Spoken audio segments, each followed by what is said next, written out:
Spider-Man is finally under the wing of Marvel Studios and has his first solo film as part of the Marvel Cinematic Universe. This is the first reboot of Spider-Man that doesn't involve a rehash of his origin story. Homecoming focuses on Peter Parker's coming of age in a world that involves the gods and monsters of the Avengers and the rest of their reality. But what does this reboot and film mean for the wall crawler and for the rest of the MCU? Hi, I'm webhead and comic fan Dan Umpton, and this is the Doomcast. Oh shit.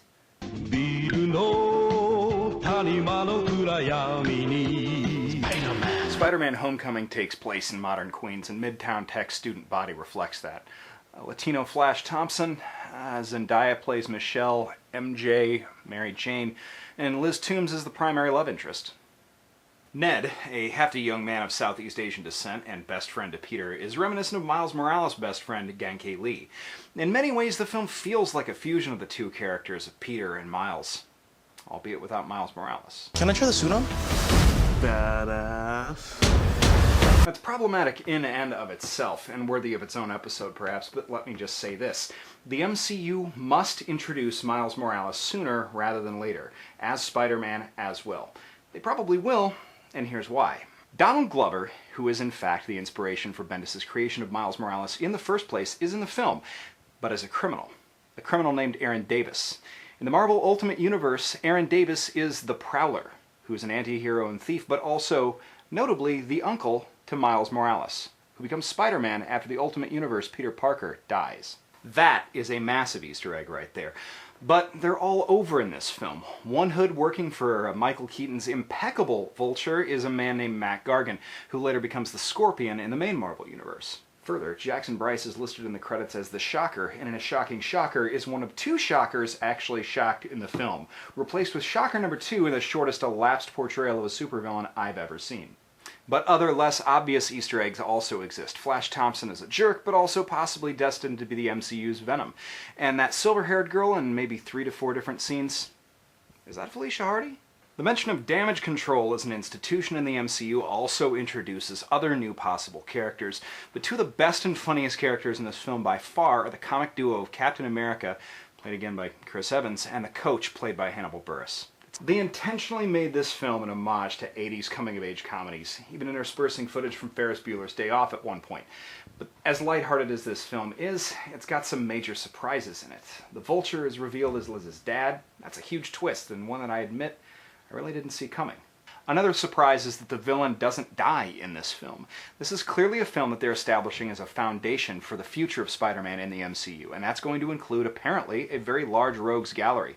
It seems that it's going to have its own mythos, a little bit separate from the rest of the MCU, but still a part of it. And, unsurprisingly, this is the Peter Parker many of us have always wanted to see, at least for the most part. A conflicted teen, unwilling to kill, struggling with the conflict between the great power and great responsibility, so much so that he turns down an offer to join the Avengers full-time, believing it to be a test from Tony Stark. But it just doesn't seem like he carries the weight of the gravity of Uncle Ben's death. He's sort of carefree, and the weight of that death defines him in the comics. I don't want to see the origin again, but at least show him struggling with trying to make an effort not to cause more damage and destruction because of his role in Uncle Ben's demise. I feel like Peter's character arc is all about finding the strength and resolve in himself to be a bigger and more self-reliant person than he is. The moment that he's crushed by the weight of an entire building and realizes that nobody else is going to be coming and saving him, when he finds the strength to actually save himself, that's when he really becomes Spider-Man to me.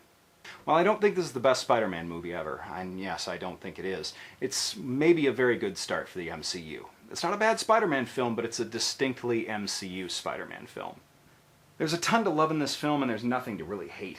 In many ways, it does buck the trend that I often complain about in superhero films, with a completely messy third act and a simple final superhero versus villain fight that has global world-ending implications that really doesn't actually mean anything.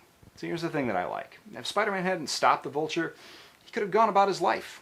In fact, his life might have been less complicated for not having done anything.